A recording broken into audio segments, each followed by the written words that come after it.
Thank you everybody for coming to our second Small Press Showcase.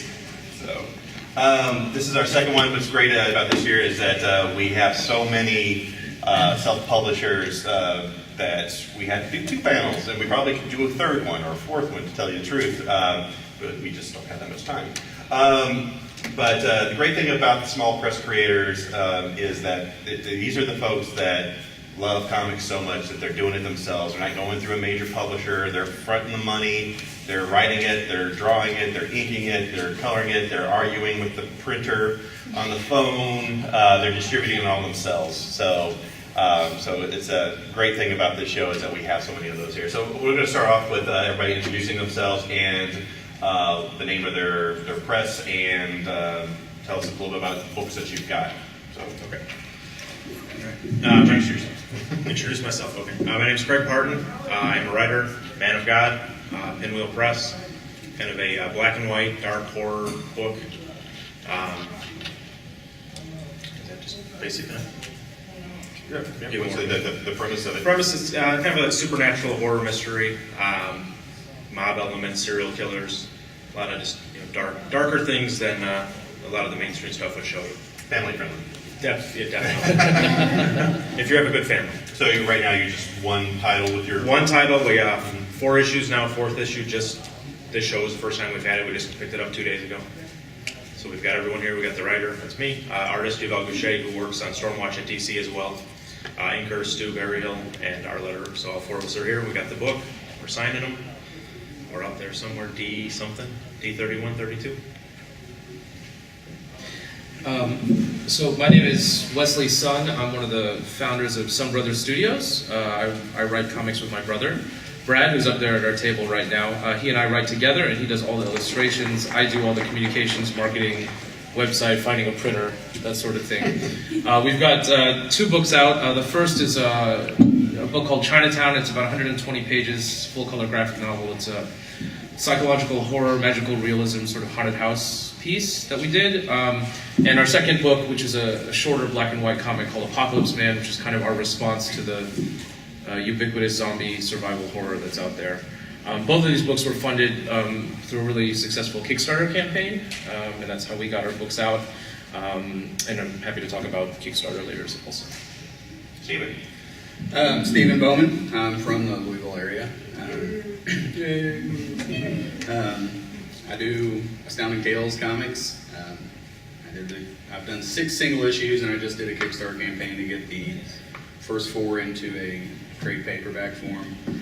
It's a story about a man who's in his 30s, and he's still a sidekick for his mentor, who is now retiring, and his whole life is thrown in even more chaos than it already was. And how he copes with that, and whether he comes out on top or not. Real life. Name's Bruce Hughes. I'm from Dayton, Ohio, 2.5 hours north of here. And I did a graphic novel called Clobber Vance, released on my website first, sold in person, selling it online. 108 pages about Greek gods living in a trailer park. Kind of funny. Currently in the middle of a 4-issue Western miniseries. It's kind of I call it an existential Western. It's more about identity and self-discovery than 6 shooters. I do it all myself, write, draw, print, even built my own little printing press. So I'm an idiot. My name is Tom Stillwell. I'm a writer and publisher out of Chicago, Illinois. I started off about 8 years ago doing all ages comics, which are comics that everybody can enjoy, young kids, adults. I did superhero stuff. I did a book called Honor Brigade, which was about 6 issues. And then after that, I did a couple of one-shots for one of the characters named Toy Boy. And I have a trade of that. Because I didn't want to pigeonhole myself too much in just doing kid stuff, I did a urban horror book that's just come out. It's called Underneath. It's about, it's trolls versus homeless people fighting in the sewers and in the bridges of Chicago. Are these like mythical trolls or internet trolls? These are kind of Or both. a little Which, both. you know. There could be both. I mean, and that was funded by Kickstarter, and also some of my Honor Brigade books were also done by Kickstarter. So you can answer a few questions on that as well. All right, let's get to the process of creating. Which some of you do it all yourselves. But how many of you actually have other people that you bring in as artists to work with you on these books? If you know, you're a writer, so you have somebody else who, is somebody that you knew in advance, or is it did you know? I've got everyone but a colorist. We have colors for the covers, but we have the penciler, the inker, the letterer. I can't do anything on my own. And we also have cover artists, and so we kind of work with a lot of people. We started working with Yvel, who was the artist for the book. About 2007, we just did it as a pitch. We did 5 pages and a cover. Never really went anywhere, and finally decided, okay, self-publish it. So we did it ourselves, and it's an interesting road. I'm sure as all these guys know, it's you learn a lot along the way. No matter how much you thought you knew, you don't know anything. So what was the inception of Sun Brothers? So my brother went to school for art. He's trained as a painter and has a fine arts background and did gallery installation work. A couple of, maybe 4 or 5 years ago, my brother asked me how serious I would be about getting a book out. We'd always talked about doing, everybody has ideas for stories, right? But about turning it into like a tangible product, right, that you could get out there. And so we decided to go ahead and go for it. And so we spent about maybe a year, 2 years writing the script for Chinatown. And then another year to get it all illustrated. And then we went to Kickstarter right when it was being completed. So that's how we got that book out. We were actually, we spent about a year just doing recon at comic book conventions, talking to other creators about how to get into the business. We were actually told by a number of people not to do it this way, to start with like a graphic novel size length, a full color piece. We were told to do, shorter black and white pieces, see where the response is, and then build a base from there.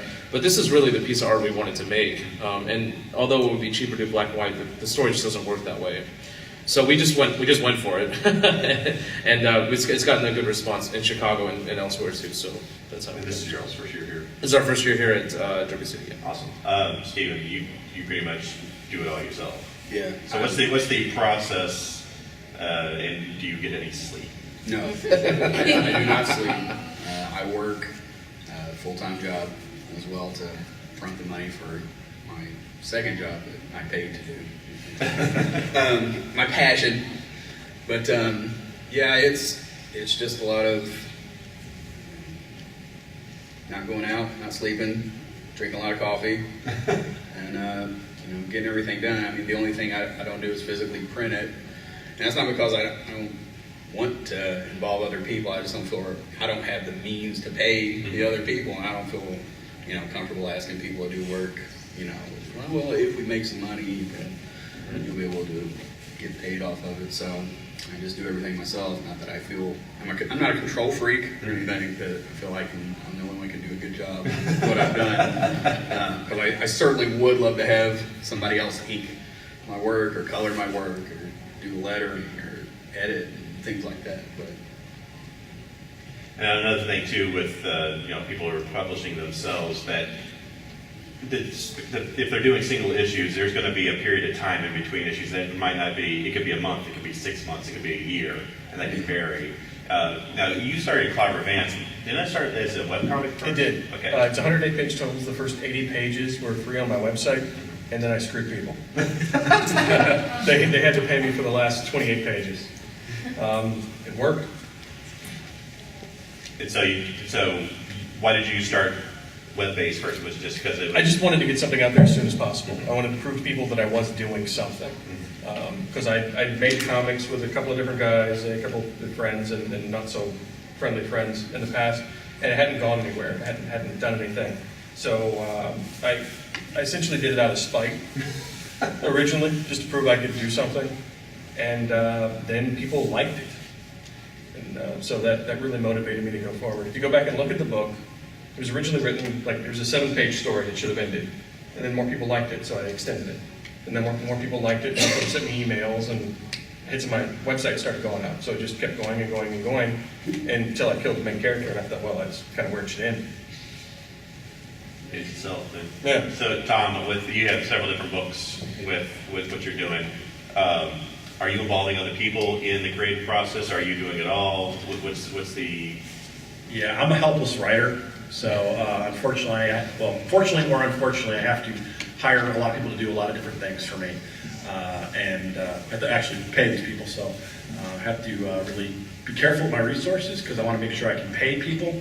I don't promise them anything in the back end because a lot of times there is no back end when you work on small press books. So I work with lots of colorists, letterists, people who put the books together for me. All I can do is write. So, but I like to collaborate. And I've collaborated with people all over the world, which is really cool. Like one of my go-to guys is in the Philippines, so I'll never meet him in person because it's just so damn far away. But then recently I collaborated with a friend of mine who lives in Chicago, and we worked on a book together. It was the first time I actually sat down face to face and worked with somebody. It was really odd, actually, after years of working with people in Italy, Philippines, Canada, and all over the world. So how do you go about finding people to work on your books? Do you find them at cons? Do you look online? There's a website called Digital Webbing, which if you want to be in small press, you should get familiar with it. A lot of guys go there if you're an artist, you can showcase your work. If you're a writer, you can showcase your work. Letterers, the acres, the whole thing. You can go there and you can also actually look for work. So I found a number of my artists through there. And when you're there, you have to be kind of careful because there's a lot of people who are offering jobs. And again, it's on the back end. I'm going to pay you on the back end. Well, I'll give you 60% of the profit. Well, if there's no profit, then you're making zero. So you have to be really careful. Look for paid jobs and look for people with good reputations when you go there. If you're looking for work, if you want to work with somebody, you can find somebody there. But make sure you do a little research on that when you're there. What's the importance of brainstorming and sharing information with other creators who are in the same level as you all are? I find that you can learn from other people's mistakes. We all kind of look out for each other and say, okay, don't go through this person for that, or, well, like you had said, a lot of people told you, don't do color. Yeah. And you proved them wrong. Yeah, right. So, I mean, you changed that. Thank God you didn't listen to them. Right? Yeah, right. He's not really good with advice. Yeah, but just don't listen. Yeah, you can take it, just don't listen to it. And I've experimented a lot with different sizes and page lengths based on other things I've seen that were successful. Because we all sat down and we're like, okay, it's 6.5 by 9, it's 22 pages, and it's got to be glossy on the cover and all of that. And then you go to these conventions and you see, oh, that guy's selling a comic the size of a matchbook. Yeah.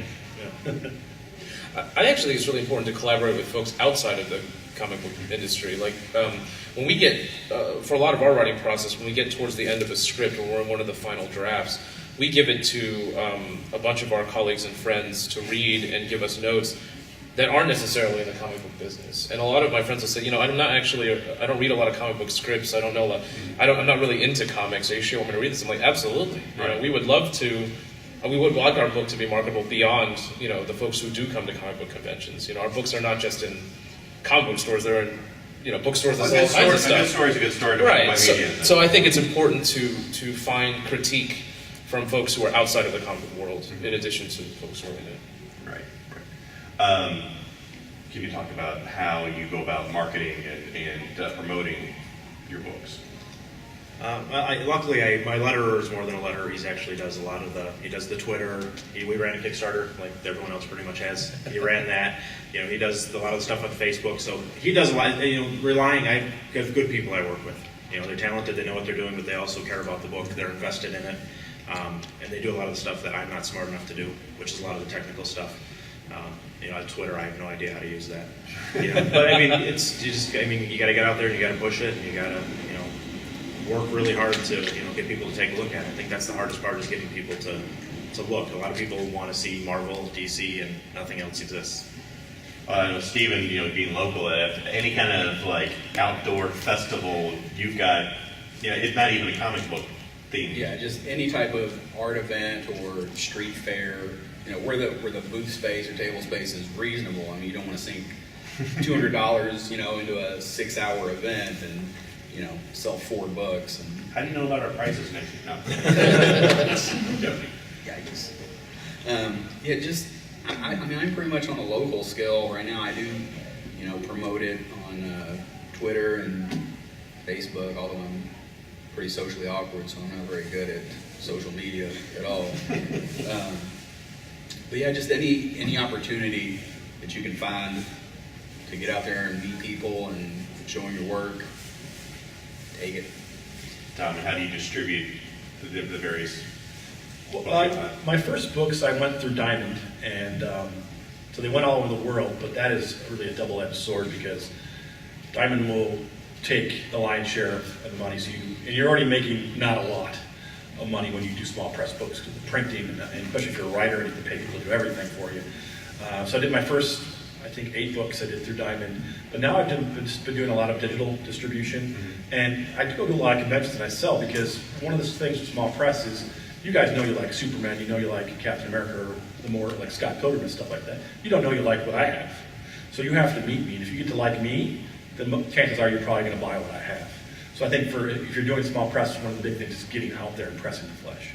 Not just on Facebook, because anybody can ignore Facebook or Twitter or whatever, but if you're getting to a convention and you're sitting there and you're talking to people and you're engaging them, more chances that people are going to buy your book, and not only just buy it, they're going to like it, and they'll talk to people about it, like, hey, did you see this? I've had people come up to me and say, hey, my friend bought this book in Chicago, and here I'm in Mid-Ohio Con, and I want to pick up a copy of it. Yeah, there's one thing that has been mentioned here, and it's more of it's become somewhat of a theme since the last show, is that Kickstarter is basically a everyday word now for anybody who's trying to crowdsource some funding. And I know some of you have used that. Wesley, you want to talk about your also experience with that? Yeah, Kickstarter was great for us. We raised $25,000 in 30 days, right? So I mean that's an audience that we can't hit. It doesn't matter what show, no matter how big the Comic Con is, we're never going to hit that kind of audience. And so I mean I'm not going to speak for everybody. I'll speak from my experience with it. I mean I find that in this business, a small modicum of professionalism goes a long way in the comic book business. And so to be serious about it and to treat Kickstarter as a kind of venture capitalism as opposed to a kind of charity, or as opposed to Facebook plus money, or I've seen people treat it in various different ways. But if you treat it seriously, like, look, I'm making a product here, and you guys can get it on the ground floor, and you're going to enjoy the book if you buy it. You don't have to buy it. We're going to print this book whether you do or not. But this is something that we believe in. This is a project we're going to believe in, and you have the opportunity to be a part of this. And I think it's what you were saying about connecting connecting your audience with the author. Kickstarter does that also, and people become more than just consumers; they become investors in a project, and they also become a patron of the arts, right? Like the kings and queens of old, and they get to commission work, and they get to say, hey, this piece of art wouldn't have existed without it. This is this is my contribution to the comic book world. And if you can really tap into that in a really professional way, I think that Kickstarter is a great way to get your books out. How do you make the people who invest in it feel like have some sense of, not to say ownership, but that they haven't, that they're being rewarded? Yeah. Not necessarily incentive-wise, but Sure. how do you make them aware of that? Well, I'll answer two ways. One is incentive-wise. So one of the backer awards for Chinatown was being drawn into Apocalypse Man. So every character design in here was inspired by somebody who supported this book. So one way you can very literally just immortalize them in art. And I think people like that. I mean, people want to be involved in that. A lot of people threw in a lot of money for that. And then you killed their character. Well, it's a zombie book, so we made no promises at all. In fact, we told them probably, your head may fall off at any moment. We really told them, you may not be a hero. But I think that the way you brand yourself is the way you can. I mean, so me and my brother, Wesley Sun and Brad Sun, formed a company called Sun Brothers Studios. Like, kind of in the way that we set ourselves up, we're asking for a relationship with people. So that when you come by our table, like if you see it up there, we're in row C, look for the table with a bunch of Chinese stuff and two brothers standing behind a table in front of a brick wall that looks like we just carved Chinatown from Chicago and brought it here to Kentucky. And so there's a way in which the way you brand yourself invites people to become a part of your life and a part of your experience. So we try to do that in Kickstarter and with the whole company, really. Now, Stephen, you had some Kickstarter experience too. How did that go? I actually had a campaign last year that didn't make the goal, fell short. So I tried again this year, and it was successful. Did you do anything different between the two? I did not have a video on Okay. the first one. Of course, and this one wasn't so much a video, it was a slideshow of pictures of the art, and I had a friend who's in a local band, and said, hey, can I use one of your songs, put over this slideshow. So I used that, and I think that helped a little bit, but mostly it was, when I did my first Kickstarter campaign, I had just signed up for Kickstarter. Mm-hmm. You have to kind of develop a little relationship with people on Kickstarter, not just say, hey, buy my stuff, right? Put your profile out there and let people see your work and talk to them a little bit, message back and forth. And another key thing, I think, to keeping people happy is frequent updates, communicate with them, and just be nice, really. It's pretty simple. Just be nice and not a jerk. Do you have any advice for people who say, you start out as a writer, say somebody has a story, and what advice would you give somebody? They say, I've got this story, I want to make a comic book out of it. What do they need to know out of the box? I mean, definitely do a lot of research, talk to a lot of people. Don't get into comics to get rich. I mean, do it because it's something you I love. know, I'm swimming in money. If you have a story to tell and you want to tell it, that should be your reward. If you make money, great. I mean, a lot of us, don't make any money. Some of us make a little bit. Some of us make a lot. But do it because you love it. And just have research. I mean, I've been around comics my whole life. I worked in a comic store. I thought I knew pretty much everything about the industry, and you learn a lot when you do your own book. You learn a lot of things. No matter how bad you thought the industry was, it's worse. I'd say research, talk to people, go to shows, talk to guys that are self-publishing, and just really, but do it because you love it. Don't do it because you want to, make money. Anybody else have some advice for people starting out?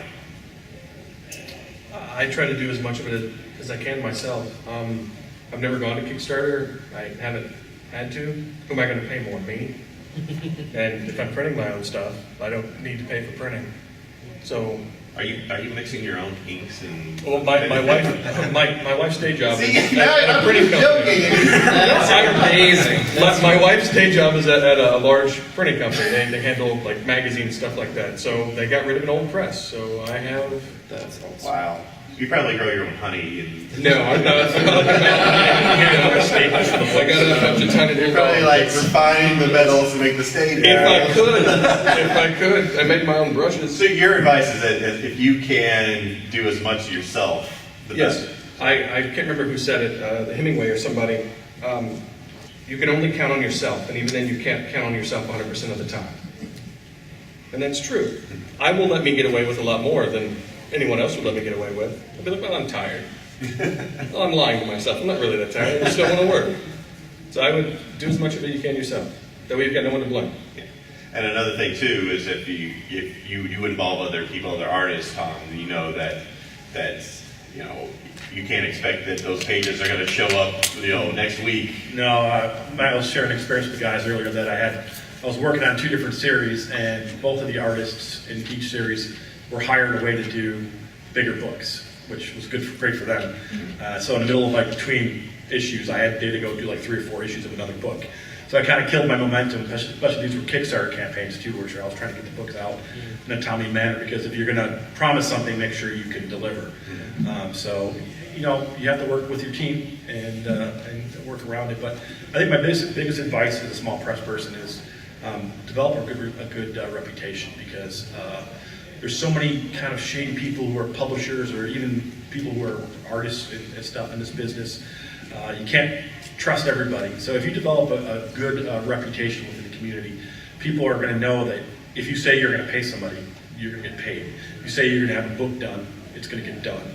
And I think that's worth its weight in gold, because people will that reputation and that goodwill will follow you as you try to make more books and promote yourself. What's the best advice that anyone's ever given you as far as self-publishing? Be mindful of your resources. A lot of times people get into comics and they think, oh, right, I'm going to rock this book out, so I'm going to do 110 issues. It's my opus. I've been writing it for 12 years. And then they do that first issue, and I'm out of money, or I'm out of time. They have a day job. Be mindful of everything: your time, your money. Is your spouse agreeable to letting you work on comics? That sort of thing. If not, then you should not do it, because it's going to be a time sink of every resource that you have. Most of us all have full-time jobs. We still make comics. If you can't work a full-time job and do this, then don't do it, because you're going to. Why put out a product that's not your best? So just be mindful. If you don't have the money to pay somebody, learn how to do the work yourself. If you have the money, make sure you're able to pay the person on time, and don't overreach with what you have. So be mindful of your resources. The biggest advice I've gotten in the years I've been working in comics. Anybody else want to? but the best advice that's been given to you before?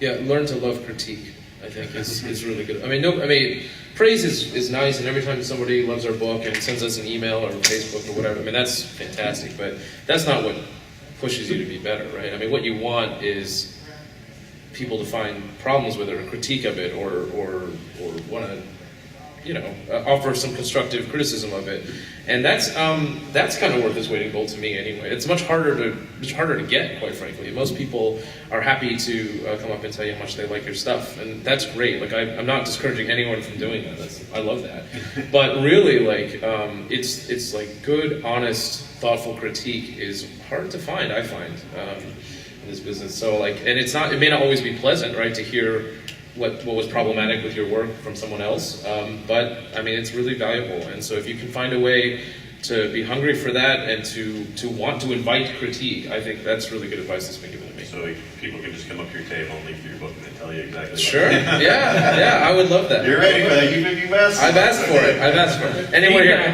But as long as they paid you that $3.99, and they critique all they You can want. critique as much as you want. You buy anything or not. I hate this display. It looks terrible. Whatever you want to say, I'll welcome it. I think feedback is worth more than money sometimes. Yeah, that's Because I can keep making a really bad book. That's right. Or you could tell me and I'll change it. I always give people my business card with my email address on it whenever they buy a book. And I say, please let me know how this goes. And if I could, I would give them a discount for every time they emailed me Yeah. or tweeted me or something. Because they're like, oh, this hand looks awful. I'm like, oh my God, that hand. Yeah. Then I'll fix it. And the next hand I draw or whatever. Yeah. My brother Brad is like a fiend for criticism. He went to art school and everything, so his whole class was just putting his work up there for everyone to tell him what's wrong with it. And I remember when we first got our book back from the printer, and I was like, oh, this is great. And like the first time you see it on the shelf in a store, I was like, this is amazing. And my brother, he looked at the book and says, you know what that is? I said, what? He's like, that's the worst book we're ever going to make. He's like, everything else is going to be better from now on. And like that's kind of the attitude he has about pushing himself as an artist, and it's something that Bit of a downer, though. it's a little bit of a downer. And you don't want to do that too often to your collaborators, But the attitude of saying like this is great, and we put everything, we bled our heart and soul into this book, and we think it's a great book, and if you read it, we think you'd love it too, and all that great stuff. But our next book is better, and the third book we do is going to be better than that, and like that kind of attitude of finding a way to cultivate a kind of dissatisfaction with your work that's healthy, as opposed to like a downer all the time. You don't want to do that. Say that to the first child. That's a horrible. Next one will be better. Yeah, I'm not a parent, so this may not apply beyond creating art. Everyone gets a medal. Let's talk about the future plans for each of you. What do you got coming down the pipe for Pinweel? Well, we just did issue 4, 5 and 6 by October, and then we're going to kind of reassess everything and go from there. So you have any plans? You just plan to continue the same book, or do you have any plans for possibly branching into? I definitely want to continue this book. It's we got to figure out how to do it, how to make it work, keep everyone on board and happy. There's a backup story in the book that Bob Hall draws us one page. I've been talking to him about doing that as maybe either a graphic novel or a 3 or 4 issue miniseries. So hopefully we'll get to that. You're lucky he's here. He is. He's a good guy. Beyond that, nothing concrete. Just want to get this done and then kind of sit back and reassess everything and take a break, maybe get a breather. What about you guys? Some Brother Studios we're finishing up the script for our 3rd book. It's a book called Monkey. It's a very imaginative and wacky retelling of the Monkey King stories from the Chinese folktales Journey to the West. It's sort of an Alice in Wonderland sort of story. If Alice started working in a fast food restaurant and then kind of stumbled into some weird adventures from there. We actually have at our table, we sell, in addition to the books, we also sell posters of some of our art. The artwork for Monkey is selling better than any of the other posters, even though the book's not out yet. So we're actually, which is part of the reason we're pursuing that project next, is we saw the reaction and we're like, okay, I guess this is what we have to do. So that should be out hopefully next year. Shit. Sometime in August, I want to take a nap.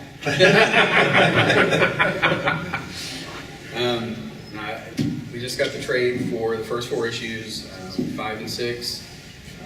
Did last year, before the end of the year, I want to get issue 7 out, which is, I'm going in 4 issue story arcs. I'm putting single issues out in a very small print run because just love comic books in a physical form and love the single issues. So I want to keep doing that in 4-issue story arcs and then do the 4 issues in trades for each is complete. So you get your singles out, and then you have your big album. Yeah. So there you go. To use the music analogy. The catalog. The catalog. I'm working on issues 3 and 4 of my Western. I have what I've done so far of issue 3 at my table. Whenever anyone buys issue 1 and 2, I always tell them, I'm still working on it, don't worry, because I think people say, well, the story didn't end. So I always bring along what I have with the next issue. Running into a problem where they stopped making the paper I printed it on, so I'm going to have to make my own paper. or go back and print. We're going to see that there's going to be a paper mill. There's going to be a press. No, I just like beers. So I'm going to have to probably reprint issues 1 and 2 on a different stock of paper because I want them all to look like they go together.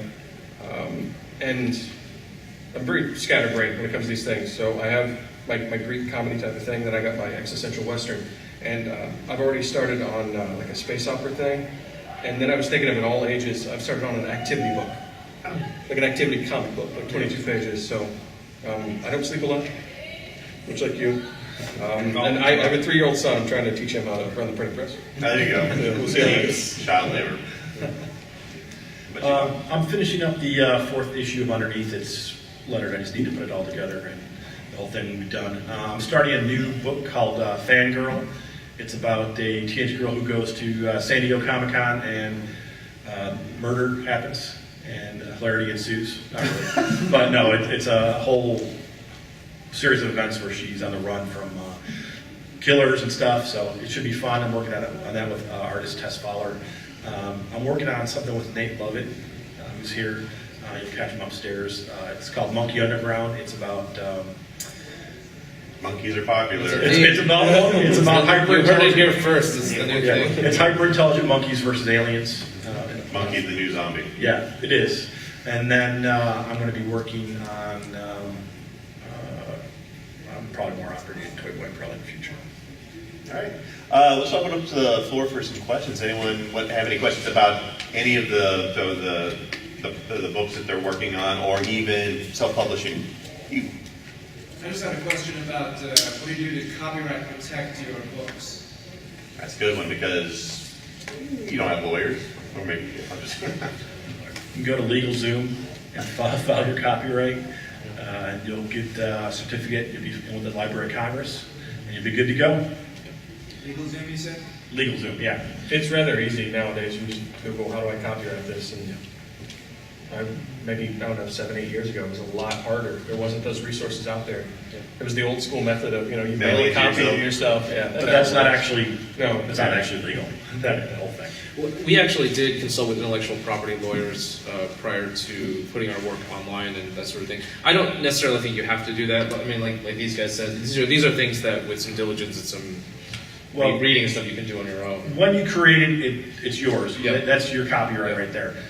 When you file for copyright, what that does is it gives you certain rights, legal rights. Yeah. So say I had a monkey book, and then someone else had a monkey book, and he said, hey, you took off, you copied my monkey book. If he were to sue me over that, and he were to lose, he would pay my legal fees. That's what copyright protection does for you. Otherwise, I'm still establishing creation by the fact I've created it. It's out there.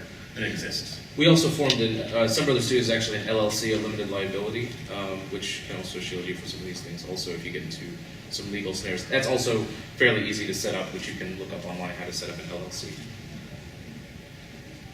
Any other questions? Yeah. And what has been the impact of digital comics on publishing independently for you guys? Is it a big deal or a small deal? Do you sell more? I sell to people I've never been able to sell to before.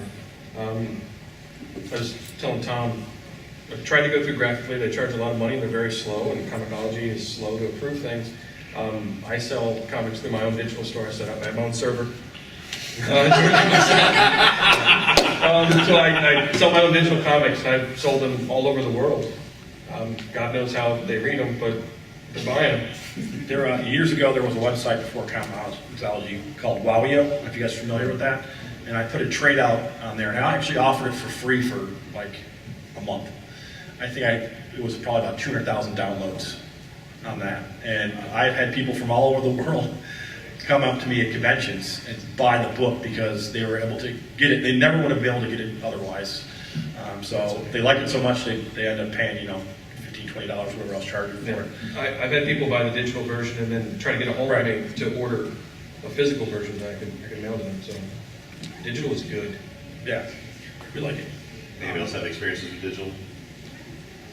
Well, yeah, so Apocalypse Mint is up as a digital download and a webcomic. Chinatown you can also get digitally. I think for me, I don't know, not every book that we produce translates well to digital, right? I'm really into books as art objects, and from how I am kind of a control freak about it. Kudos to you for not being, but like I kind of am. It's like I like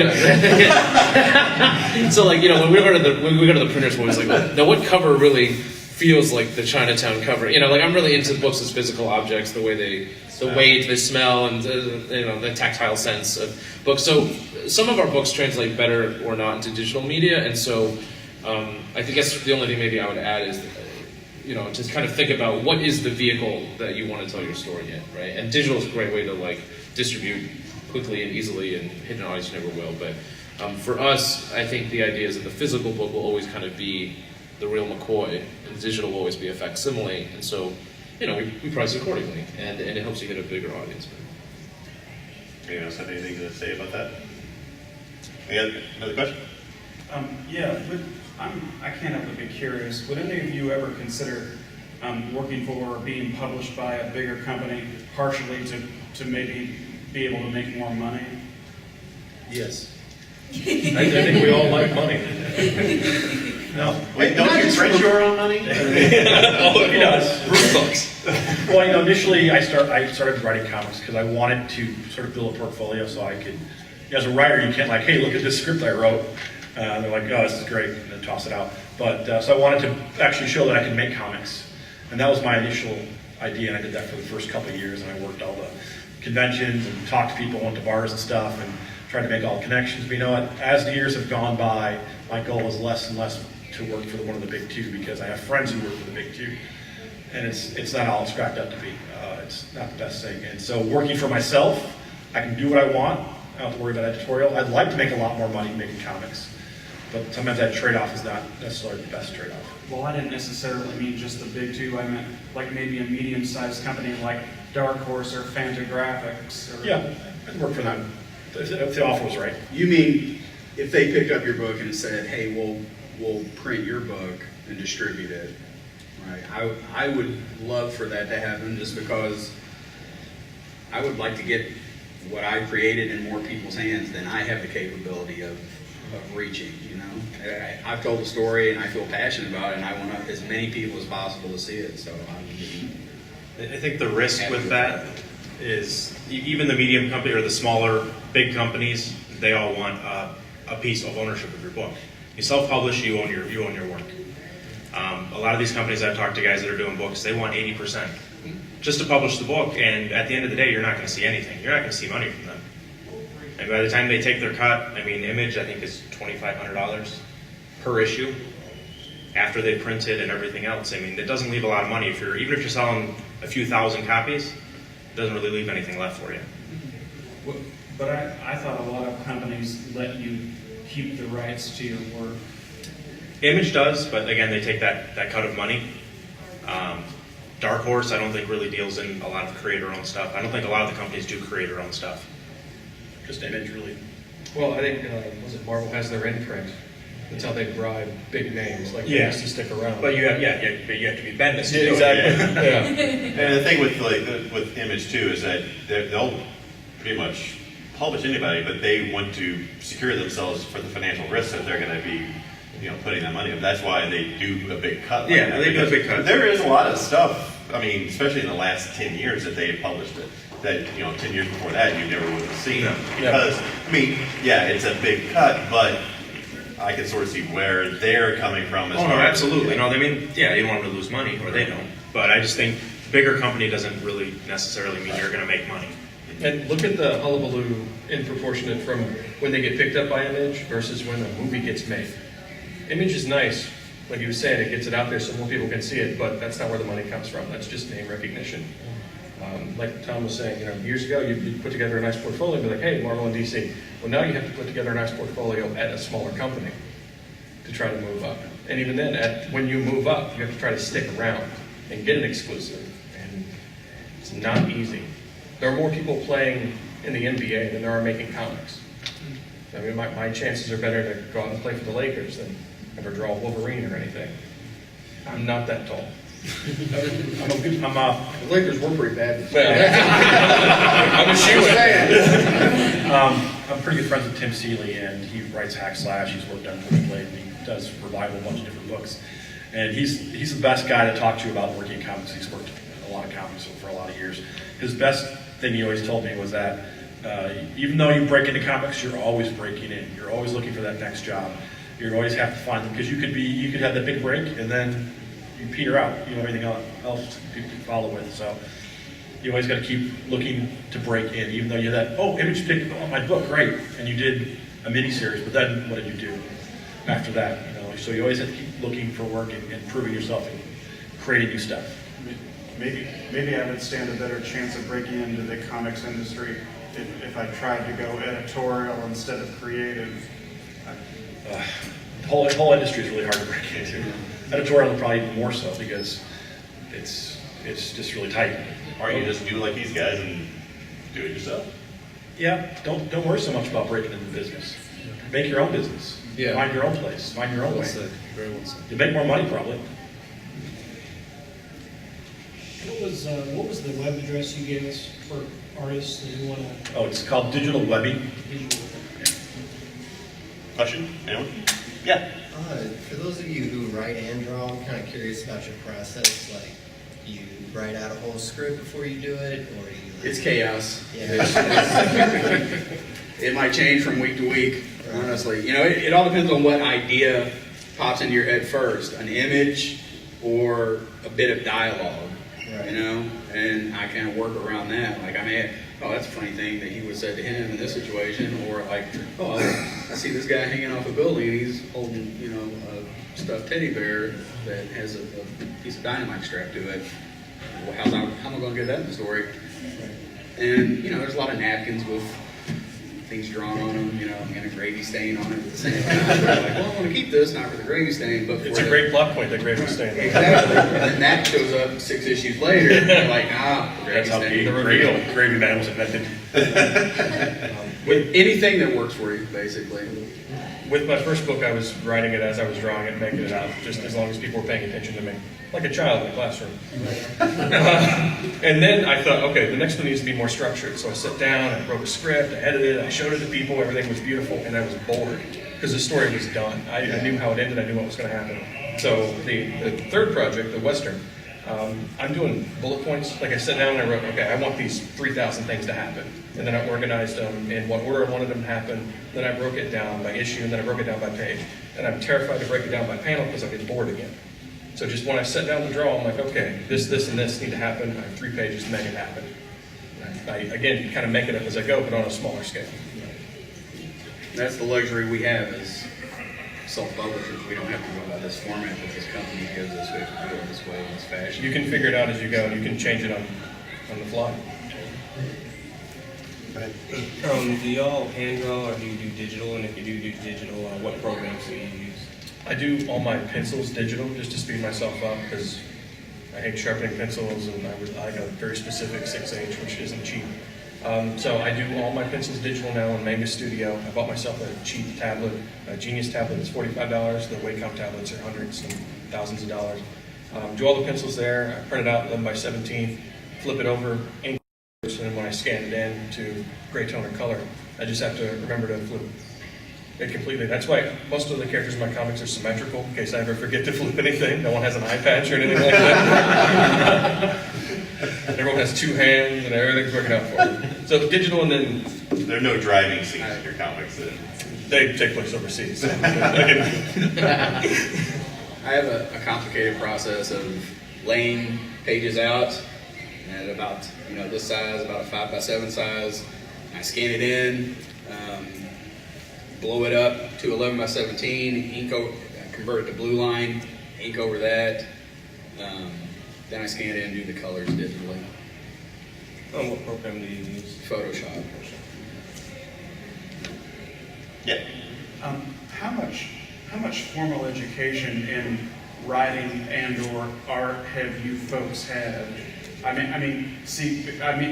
asking because I specifically went for an English degree, writing concentration, where I went to college, and I minored in French and journalism, but I've only taken a few art classes. I'm more of a writer, of a would-be writer than a would-be artist. But that's just me. I'm just curious. Who wants to go first? I went to high school. Yeah, I graduated high school. Yeah.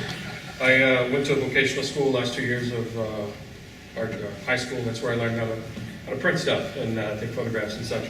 Went to a tiny little horrible art school. Met my wife there. It's the best thing about it. Learned how to use some programs, and from there I got a bunch of jobs working at horrible newspapers and magazines. And currently I work at a television station, so there's no benefit whatsoever with comics. It really it was hours of me sitting down, figured it out on my own. And writing-wise, like I said, I just make it up as I go. So it's probably horribly written. My concentration was actually in psychology, so it helped me to actually look at people and figure out people work and talk to one another. So I think that helped a lot in my writing, but no formal writing education. I have no formal training as a writer, but I mentioned earlier my brother has a degree in art, which he has found very helpful to him. Not so much because it taught him how to make comics, but it taught him how to be an artist. I think is the way he would say it. Anyone? I kind of have a comment on what you asked, and you guys feel free to comment too, that the content of the comics is really much more important than whatever you use to draw them with. It's just whatever works best for you. Because I know people who absolutely hate working digitally, they hate it, they have to have their hands on the paper. And some people who just want to move fast and want to move quickly and have no problem doing everything digitally. There's pros and cons to both. So, There's a lot of webcomics that consist of just stick figures or smiley faces, or there's one, I can't remember the name of it, it's clip art of a T-Rex. Yeah. It's the That's same so image. fun. Just Yeah. over and over again. XKCD. Yeah. So art means everything. And there for a long time, I can't remember what it was called, there's this trend of using photos and just adjusting the contrast. So you just find some friends of yours and take pictures of them. So the pictures are almost irrelevant. And then how do you guys figure out a print run for your comic? Like, say you might have a big hit on your hands, and how do you keep up with it? I know you might have your own printing press, or you can just print your own, but the other guys, I don't know how you would deal with that. When I was going through Diamond, I went by their orders. So they give you very specific orders. You have enough time to figure out how many books you need, and then just get an idea of what you're selling at conventions. I mean, it's cheaper to print in bulk. Much cheaper. But you don't want to get stuck with a couple thousand books sitting around your house, especially if you live in a two-bedroom. So you got to be realistic, know your audience. Don't, say, I'm going to sell 10,000 books. Can you, print me up 10,000 books, ship it over to me from China over here, and I'll keep them in my back room of my house. That's going to not be good. So just be realistic with your audience. Look at your Diamond orders, and then, if you do a lot of consignment, if you do through shops. If you're not going through Diamond, consignment is where you might walk into a shop and say, hey, you want to carry my book? And they'll say, oh, yeah, we'll keep 60%, give you 40%, we'll get you out there. So just kind of be aware of your audience, be realistic with, don't, like I said, don't print out thousands and thousands of books unless you think you can sell thousands and thousands of books. Start small. You can always get more printed. Right. But you don't want to be sitting on, So it's basically a lot of forecasting, so you kind of estimate. It's a crapshoot. Yeah. And what I find my limited experience in this business is this is a great community, the comics creating community. Like, I talk to other people who are doing similar things to us, are printing the same kinds of books, and I just ask them, like, how many books? Not in a mean way. Like, I'm not trying to steal. People buy enough comics. I mean, like, it's not a zero-sum game where if somebody buys his comics, they're not going to buy mine. I don't feel that way, and I know very few comic creators who feel that way. And it's all different audiences. Yeah, it's all different audiences. So find some creators that you think have either a similar audience as you or a similar product, and just ask them about their numbers. I mean, because if you haven't done it, if you don't have a deal with Diamond, or if you can't, do some market research. I spent all of last year at every convention. I put every book that I felt had a similar time with our book. I just asked them, how many books are you selling? How do you pick which conventions to go to? How do you know which bookstores your books will sell in? And with very rare exception, everyone was very open with sharing this information. I mean, we're all in this project together, right? We're all making art here. And so I think doing some market research is not really that hard to do because most people are pretty free with it. And if you do something like a Kickstarter, however much money you're doing market research there too. Now you've got this, I mean, whether you hit your goal or not, now you've got a list of people that actually believe in your project without ever seeing it, without it being, you can just ask them, like, well, what is it that attracted you to this product? You know, why would you want to buy this thing? So I think you can do some pretty solid market research, especially if you're going to be printing a small run in locally. You can find out what your local market is like pretty easily, I think. All right. Well, I want to thank you guys. All our creators will be upstairs. If you're interested in their books, check them out and just say hi. And thank you guys very much. Thank you.